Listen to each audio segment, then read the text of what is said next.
আমরা শান্তিপূর্ণভাবে মিছিল নিয়ে যাচ্ছিলাম। জাতীয় পার্টি এবং আওয়ামী লীগের দোসরের সন্ত্রাসীরা আমাদের উপর অতর্কিত হামলা চালায়। পরবর্তীতে আমরা এর প্রতিবাদ জানাই।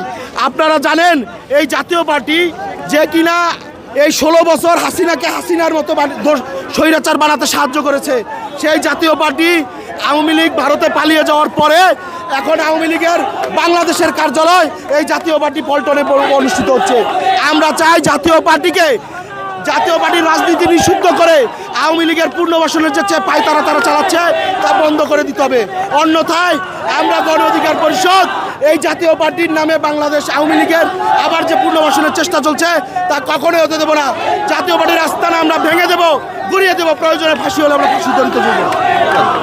ওরা আছে জাতীয় পার্টির সন্ত্রাসী বাহিনী, জাতীয় পার্টির লোক কয়জন?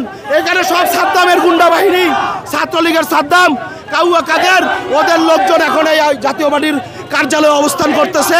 এরা গুলি অস্ত্র বারুদ নিয়ে আমাদের উপর আক্রমণ চালায়। আমাদের সিনিয়র সম্পাদক রাশেদ খান ভাই আহত হয়, তার প্রতিবাদে আমরা এখানে এসেছি।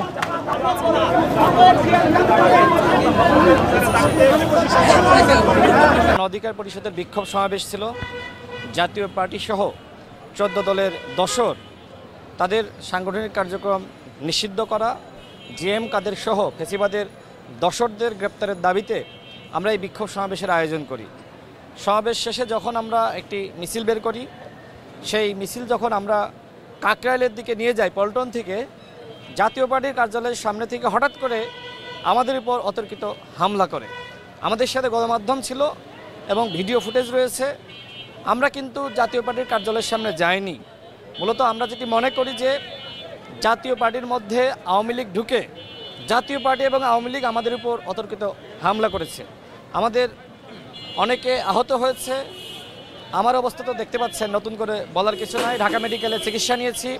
আমাদের অন্যান্য নেতাকর্মী যারা আহত হয়েছে, রক্তাক্ত হয়েছে, তারা ঢাকা মেডিকেলে চিকিৎসা নিচ্ছে। আমরা সরকারের উদ্দেশ্যে বলতে চাই, শেখ হাসিনা দিল্লি পালিয়েছে, জিএম কাদের প্রকাশ্যে ঘুরে বেড়াচ্ছে, তার নামে মামলা রয়েছে, তারপরেও কেন তাকে গ্রেপ্তার করা হচ্ছে না?